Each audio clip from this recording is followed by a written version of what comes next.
What's up? It's Leaf with Freeskier, back in the Gear Lab, and today I have a special guest with me from Powder 7. This is Alex. Special Guest, I know. And today we are going to talk about some hot new boot tech. Steamy boot tech. Yeah. And to start it off, there's really no other way to start it. I mean, Boa. Yeah. What are your thoughts? Dual Boa. And Dual Boa. And Dual Boa, yeah. They started, they did like an early release with a lot of these Dual Boas in January, so it's hard to believe that they're kind of like this year's boots. Right. But yeah, I've been skiing in a Dual Boa boot since February. I never rode in just a single Boa boot, but I don't hate it. I really am buying into the fit and performance upgrade, especially with the upper Boa. I have a really narrow, skinny calf, and I just feel like I really am loving the wrap that it provides.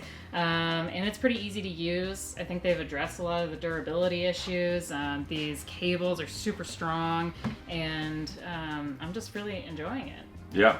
I think I am too. I think at first I was skeptical of what Boa was doing and how this would replace buckles because, you know, for many people, buckles aren't inherently wrong. There's nothing that they would change about them. You know, they just work, and they have been working for way longer than I've been alive. For decades. Decades, right? Yeah. And so when Boa came out, you know, I was like interested, especially as like a gear editor, like what is going on here? Like, will it stand up to the abuse of skiing, which is kind of, there's a lot of energy and a lot of stuff happening, especially with like plastic ski boots and rigidity and stuff. Cold weather, right? So there's like a lot of stuff that like this Boa system has to stand up to, and it's like really done that. I mean, we were talking before the shoot, and like you guys have had very little warranties of this Boa system, and many times it's just a replacement part that you need.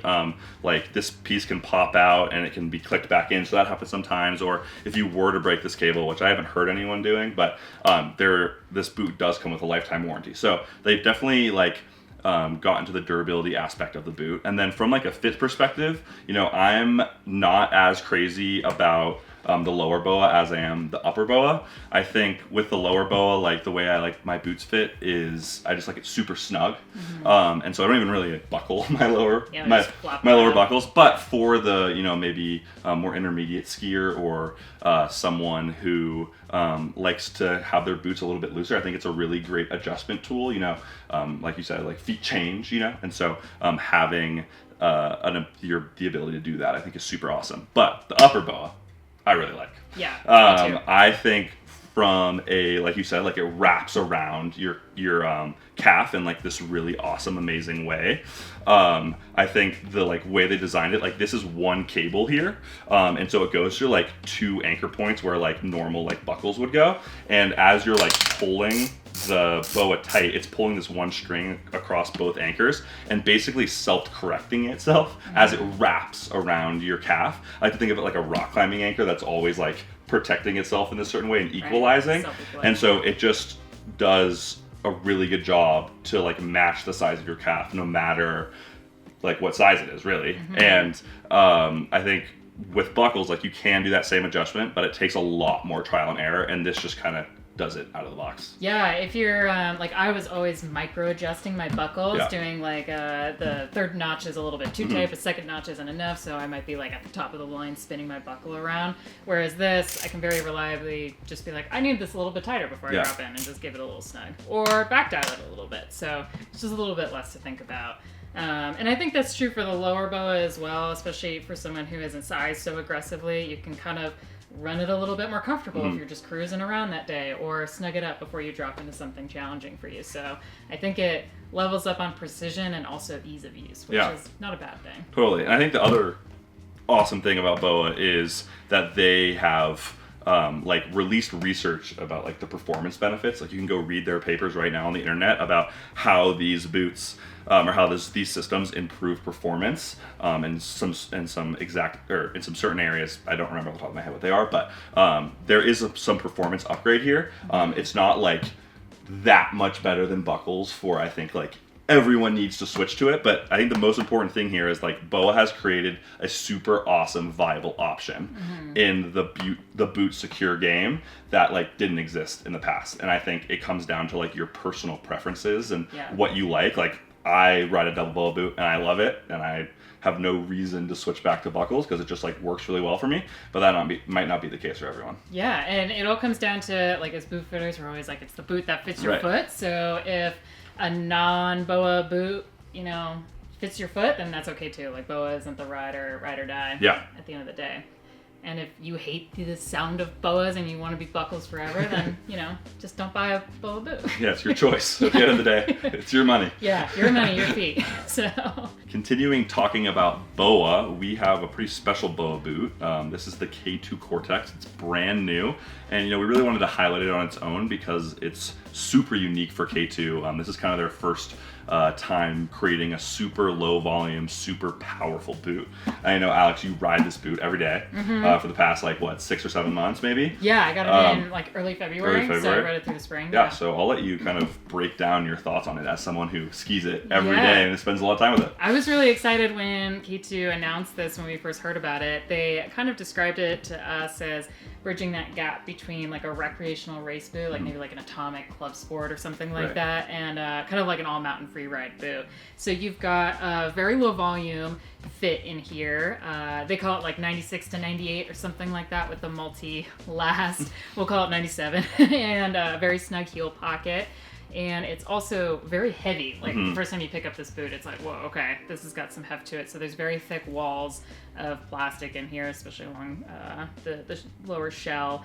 And I have a very low volume foot, so I've just been loving this like vice grip that it's got on especially my heel pocket. The heel hold is really great in this boot, and the dual boa I've been loving for that consistent rep. And again, since it's already so low volume, I feel like I can really get like a very snug fit on my foot, which I'm loving. So I think like when you were telling me about your experience with this boot before the shoot, like you were saying like overwhelmingly like this boot is smooth, it's damp. Like when you're going over, big mountain terrain and kind of going quick over it, you get a lot of like energy and bumps from the imperfections in the snow, and I think that this boot really helps eating it up.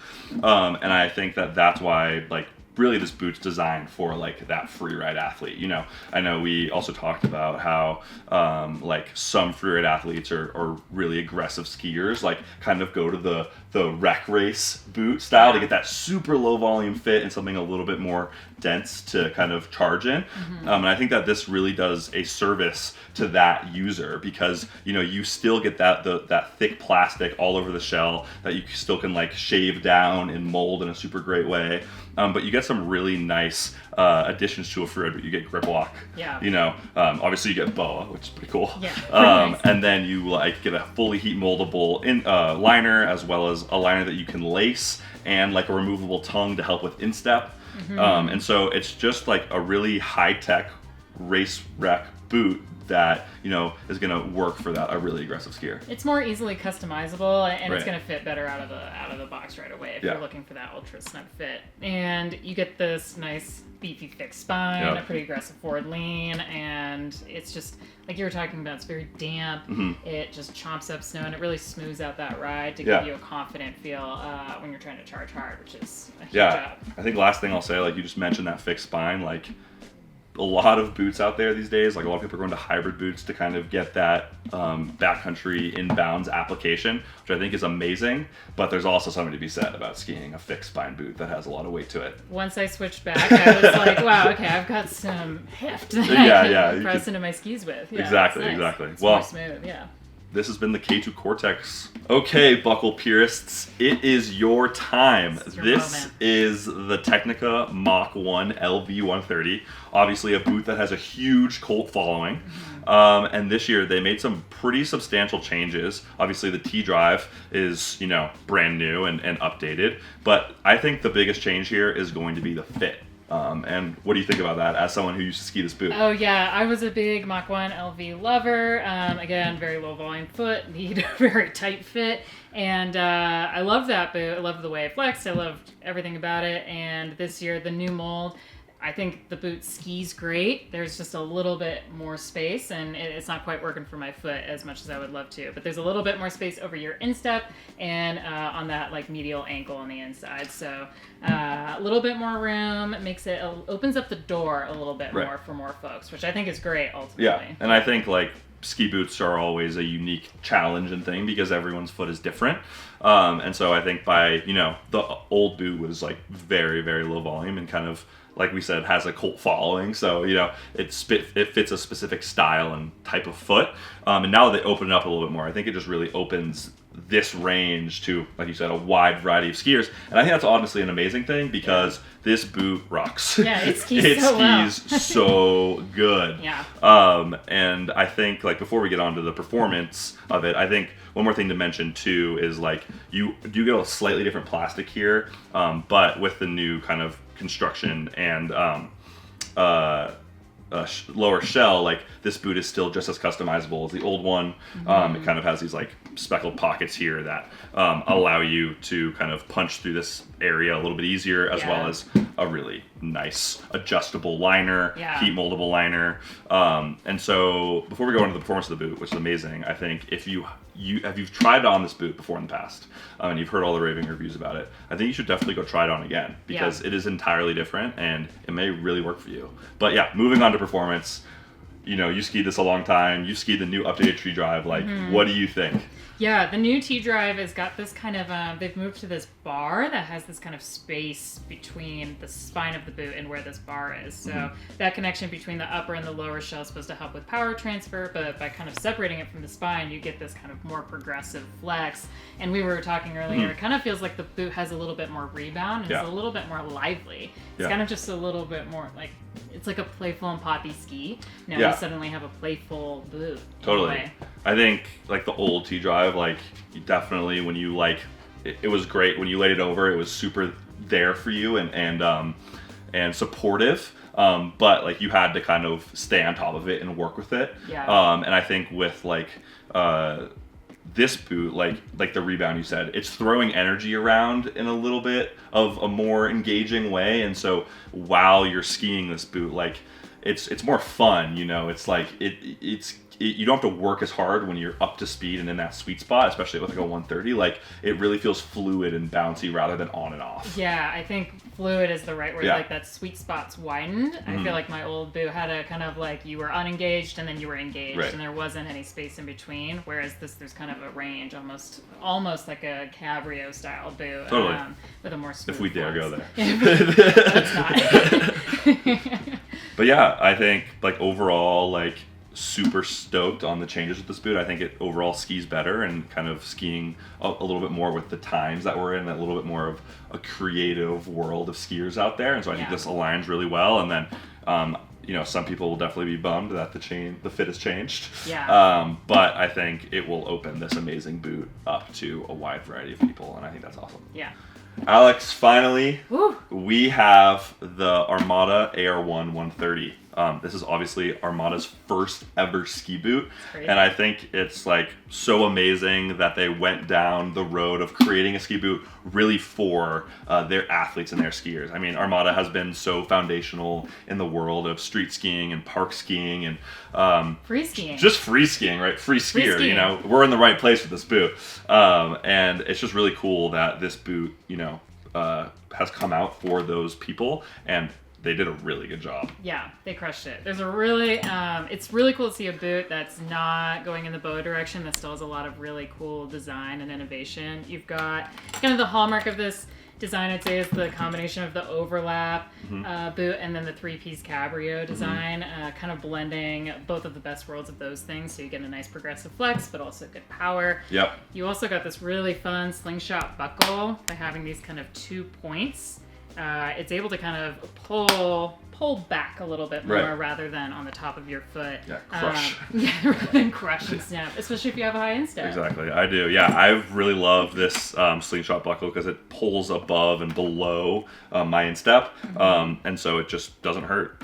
And it doesn't make my feet go numb, which is really nice. And then one other thing I want to mention too, like, this hybrid cabrio design, it's really the best of both worlds. Like, you get the power and the initiation from the cuff. You don't have that like loose spot when you're flexing into a 3-piece cabrio boot, you know, that kind of like dead zone. Like this boot has instant initiation, but as you get deeper into the turn, it feels progressive.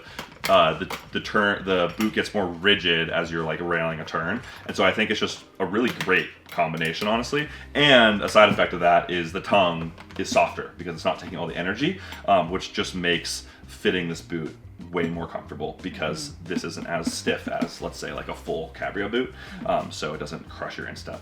I have a lot of instep things going on with me, and so I like to talk about them. What's cool as someone who doesn't have a very high instep, an opposite issue, the heel retention in this boot is really great. This is a medium volume, 100 millimeter last, but even when I put my foot in this and tighten down this slingshot buckle, you get really strong heel retention, which is great for if you're free skiing and you're doing any kind of spins or butters, you're putting a lot of torque on the back of your foot. So having that heel glued down to the sole of the boot is really important. And I love this detail on the liner. I don't know if it's marketing smoke or what, but this little strip here is this kind of funky adhesive. It's like a rubber kind of feeling thing. They said once it gets a little bit wet from like normal condensation or like perspiration in your boot, this liner is going to kind of get a little bit sticky, or the strip right here, which helps it snug up to the shell of the boot. So you get even better retention and minimize even more movement. Yeah, I think like it's important to mention with this boot that Armada like took a long time to make this thing. They really thought it out. You know, they worked with a bunch of their athletes. They also worked with Atomic, who has been making boots for forever. And so they really took the time to create a boot that like their athletes would love. And I think that they did an amazing job. And, you know, it's just kind of like congratulations to them for actually like taking the time and creating a super high quality version 1 ski boot rather than kind of slopping something together and just like putting it out there. Yeah, and actually like answering real athletes' problems. Right. Yeah, and I think one final thing about this boot is it does have like tech inserts in the toe. I think that just kind of continues to go along with this whole theme with this boot. And like obviously there are no heel tech inserts. There's no walk mode, you know. So this boot like is designed to be skied with a cast. It's designed to be skied with a shift or a Duke or whatever your hybrid binding of choice is. We don't have to get into that though. Separate. Separate video. But I think it's really like designed for, you know, the hard charging free riders, you know, the people who are taking this boot into the backcountry, like they don't care about hiking, you know, they're out there to crush some wind lips, drop some cliffs, rip some pillows, and like have a great time doing it rather than crushing 20 miles on light skis. So I think that this boot is amazing and Armada did a great job. Yeah, there's not a boot like it that's ever existed. It's true. It's very true. Let's go!